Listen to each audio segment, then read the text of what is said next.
একদম গরু চিংড়ি আছে না, ওগুলো দিয়ে দুইটা রেসিপি করব। সাথে খেসারি ডাল দিয়ে পাট শাক রান্না করব। আর থাকছে আমার বাসার নতুন খাট। আসসালামু আলাইকুম, আমি লাবণী ঢাকা থেকে বলছি। সবাই কেমন আছেন? আলহামদুলিল্লাহ, আমরা খুব ভালো আছি। নতুন আরেকটি ভিডিও নিয়ে চলে আসলাম। আশা করি ভিডিওটা সবার ভালো লাগবে। এই তো সকাল সকাল ঘুম থেকে উঠে একদম নাস্তা টাস্তা বানিয়ে খেয়ে দিয়ে তারপরে কাজে লেগে পড়েছি। এই যে এই খাটটা দেখছেন, এই খাটটা আমার অনেক পুরাতন খাট, আমার সংসারের প্রথম খাট। তো এই খাটটা সব দিক দিয়ে ভালোই আছে, কিন্তু এই যে মাঝখানে ডাঁচাটা ভেঙে গেছে, এই জন্য এটা আর ঠিক করব না। এটা পুরাতন মাল যেখানে কিনে ওখানে বিক্রি করে দিয়েছি, দিয়ে নতুন আরেকটা খাট কিনেছি। তো একটু পরেই এই খাটটা নিয়ে যাবে, আর ওই খাটটা দোকানদার এসে দিয়ে একদম সেট করে দিয়ে যাবে। তো আমি কিছু কাপড়ও ভিজিয়েছি, কাপড়গুলো এখন আমি ধুয়ে নিব। কাপড়গুলো ধুয়ে নিয়েছি, সব নেড়ে দিচ্ছি। বেলকনিটা একটু ছোট, ওই তো তার মধ্যেই একটু কষ্ট হয়, সমস্যা নাই, ওইভাবে কাপড় চোপড় সব শুকাতে হয়। আমি যখন গোছলখানায় কাপড় ধুচ্ছি তখনই খাটটা নিয়ে আসছে, তো খাটের ভিডিওটা করা হয়নি। ওনারা একদম সেট করে দিয়ে গেছে। এখন এই তো বিছনাটা গুছিয়ে নিব। খাটটা দেখতে কেমন লাগছে কমেন্ট করে জানাবেন। এই তো সুন্দর করে বিছনাটা গুছিয়ে নিচ্ছি। এই খাতাটাও আমার নিজের হাতে সেলাই করা। এবার ঘরটা ভালোভাবে ঝাড়ু দিয়ে দিচ্ছি। ঘর পরিষ্কার করে তারপরে রান্না করতে যাব। এই তো রান্না করতে চলে আসলাম। চুলায় আমি ডালটা সিদ্ধ দিয়ে দিচ্ছি। এখানে রসুন, তারপরে 3টা বোম্বাই মরিচ দিচ্ছি। এই ডালটা এইভাবে রান্না করি আমরা, খেতে খুব ভালো হয়। ছোটবেলায় এভাবে আম্মা রান্না করতো, আর পেট পুরে ভাত খেতাম।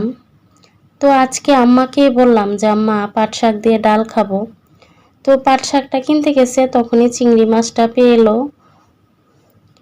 নিয়ে আসলো যে আজকে চিংড়ি মাছের বড়া করব, আর চিংড়ি মাছের নারকেল বাটা দিয়ে একটা রেসিপি শেয়ার করব আপনাদের সাথে। তো এই তো পেঁয়াজগুলো সব আমি কেটে নিচ্ছি, কাঁচা মরিচ, ধনিয়া পাতা সব কেটে বেছে রেডি করে নিব। ডালটা ব্লেন্ডার করে নিয়েছি, এখন একটু পানি দিয়ে ডালটা আবার বসিয়ে দিচ্ছি। খেসারি ডালের একটা কাঁচা গন্ধ থাকে, তো ভালোভাবে জাল দিলেই ওই গন্ধটা চলে যায়। এই পর্যায়ে আমি শাকগুলো দিয়ে দিচ্ছি। শাকটা দিয়ে একটু রান্না করব, তারপরে বাগার দিব।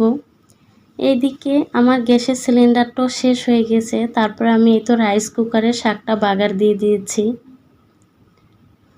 কারণ দোকানে ফোন দিছি, আসতে আসতে অনেকটা লেট হবে, তো শাকটা রাইস কুকারে আমি বাগার দিয়ে রেখে দিচ্ছি। যখন সিলিন্ডার আসবে তখন বাকি রান্নাগুলো করব।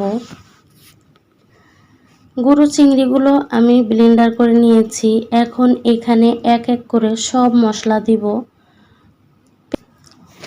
2 চামচ চালের গুঁড়ো দিচ্ছি, পেঁয়াজ কুচি, কাঁচামরিচ, ধনিয়া পাতা, লবণ, হলুদের গুঁড়ো, মরিচের গুঁড়ো, আদা, রসুন, পেঁয়াজ, জিরা আমি একসাথে ব্লেন্ডার করে নিয়েছিলাম, ওখান থেকে এখন 2 চামচ মশলা দিচ্ছি। তারপরে এটাকে ভালোভাবে মাখবো। মেখে নেওয়া শেষ, এই তো আমি এখন ভাজতে চলে যাব। পরিমাণ মতো তেল দিচ্ছি, এক এক করে সব বড়াগুলো দিয়ে দিচ্ছি। আসলে এই বড়াটা এইভাবে বানালে এত মজা লাগে। এইভাবে বানাইলে দেখা যায় ভাতের সাথেও খাওয়া যায়, এমনিতেও ভালো লাগে, এমনিতেও খাওয়া যায় এটা। আমি এইদিকে ভাজছি, আর আমার 2 ছেলে গরম গরম নিচ্ছে আর খাচ্ছে। ওদেরও খুব প্রিয়। চিংড়ি মাছ হলে ওদের আর কিচ্ছু লাগে না।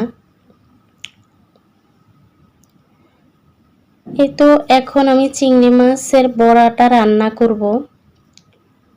তেল দিয়ে এখানে আদা, রসুন, পেঁয়াজ, জিরা বেটে নিয়েছিলাম, সেই মশলাগুলো দিয়ে দিচ্ছি। 2 টেবিল চামচের মতো দিলাম। এই মশলাগুলো একটু ভেজে নেব, তারপরে পানি দিয়ে দেব।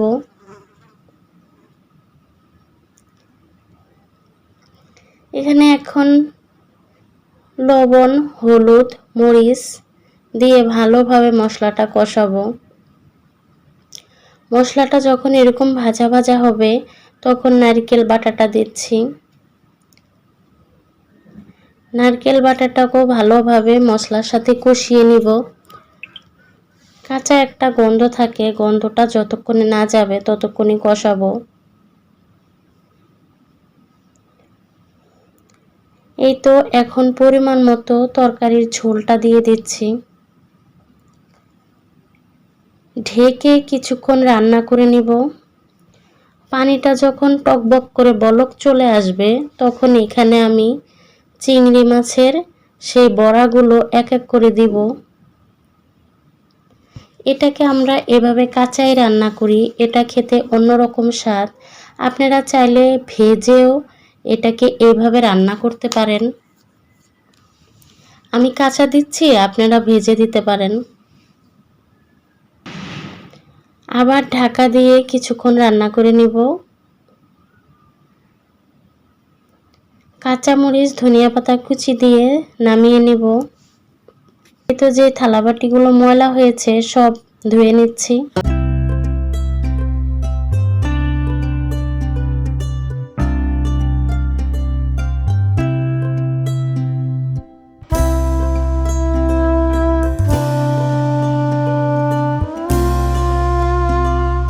চুলাটাও পরিষ্কার করে নিব।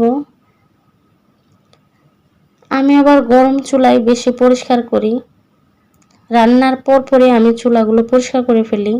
এই তো সব পরিষ্কার করে তারপরে খেয়ে নিব।